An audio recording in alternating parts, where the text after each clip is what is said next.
Kwa jina la Baba na la Mwana na la Roho Mtakatifu. Amina. Karibu tusikilize maisha ya watakatifu. Leo kanisa linamkumbuka Mtakatifu Yohane wa Damasko, padre na mwalimu wa kanisa. Yohane alizaliwa Damasko, Siria, na wazazi wa Kristo mwishoni mwa karne ya 7. Zamani hizo mji wa Damasko ulitawaliwa na Sultani Omani. Ingawa baba yake Yohane alikuwa Mkristo, alikubaliwa na Waislamu na akafanywa liwali kwa sababu ya haki na utaratibu wake. Yohane alipata elimu yake kwa monaki mmoja Mgiriki jina lake Cosima. Alipokufa baba yake, Yohane akafanywa liwali mahali pake.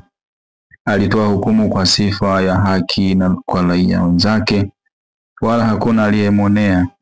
Alikuwa mwema na alionyesha moyo wa usawa kwa watu wote. Tena hakujivuna, ingawa alikuwa mtu mkuu vile katika nchi chini ya sultani. Kwa sababu alipenda kumtumikia Mungu zaidi, Yohane alijiuzuru kazi ya uliwali.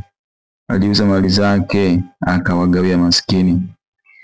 Kisha akaingia umonaki katika monasteri ya Mtakatifu Sabas karibu na Yerusalemu. Huko alikutana tena na mwalimu wake Cosima. Huyu alimshauri, usifuate mapenzi yako mwenyewe hata siku moja. Ujizoweze kujiona si kitu. Usijipendekeze. Usikipende kiumbe chochote kwa ajili yake tu.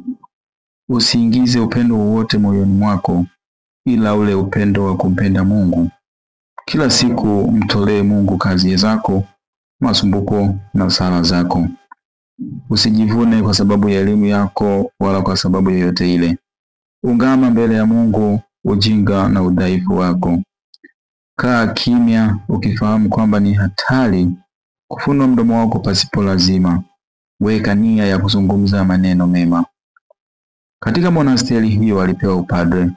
Daima alifanya kazi ngumu pamoja na wenzake. Hakuchoka kusali na kumwaza Mungu. Alikuwa mnyenyekevu sana. Alitumia elimu yake ya teolojia katika kuandika vitabu vinavyoeleza mafundisho ya dini, kutunga nyimbo na pia kupinga wafitini wa dini waliosisitiza uvunjaji wa sanamu takatifu. Alikufa mwaka 749. Yohane wa Damasko alitajwa kuwa mwalimu wa kanisa mwaka 1890. Mtakatifu Yohane wa Damasko, padre na mwalimu wa kanisa, utuombee. Kwa jina la Baba na la Mwana na la Roho Mtakatifu. Amina.